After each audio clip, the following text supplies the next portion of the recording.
Okay, Thomas,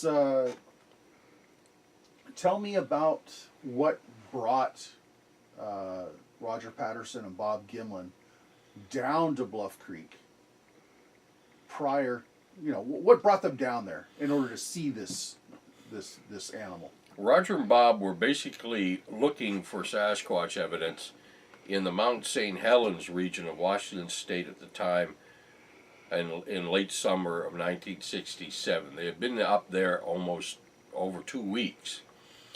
During this time, there was a whole bunch of footprints found not far from Bluff Creek on Blue Creek Mountain Road.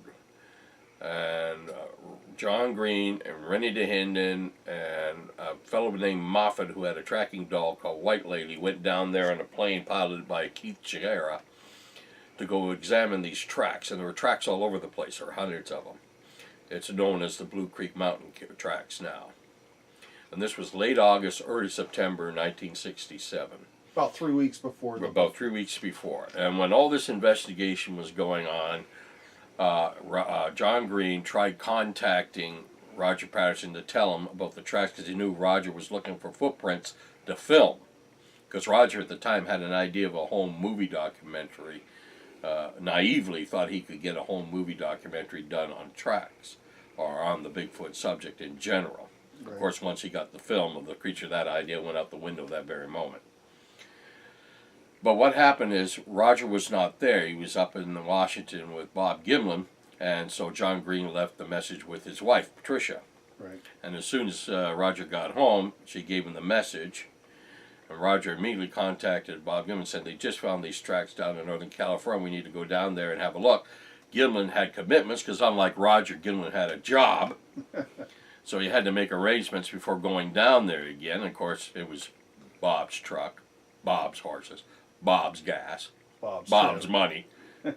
and they went down there hoping to see the idea to get tracks. But of course, this is now late September, and most of the Blue Creek Mountain tracks had been obliterated by this point, and Green and Rennie were off doing other things.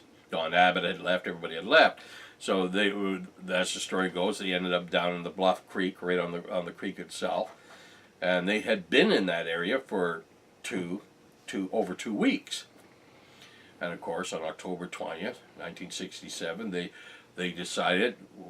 Gimlin got up, got on his horse, went riding around a little bit, came back. Roger had slept in. Roger was washing himself in the creek. He said, "Where do you want to go today?"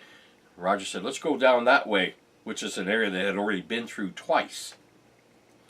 So they went around the bend, horses reared, the creature was there, started to walk away, history was made.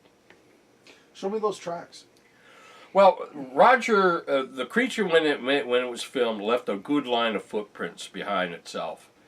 And Roger, being the man he was, he naturally picked, he had enough plaster to cast 2 footprints, and he picked what he thought were the clearest ones, the ones closest to the water, where it was kind of like that loamy gray soil, kind of clay. Mm-hmm. And he cast 2 tracks, and I have copies of them right here.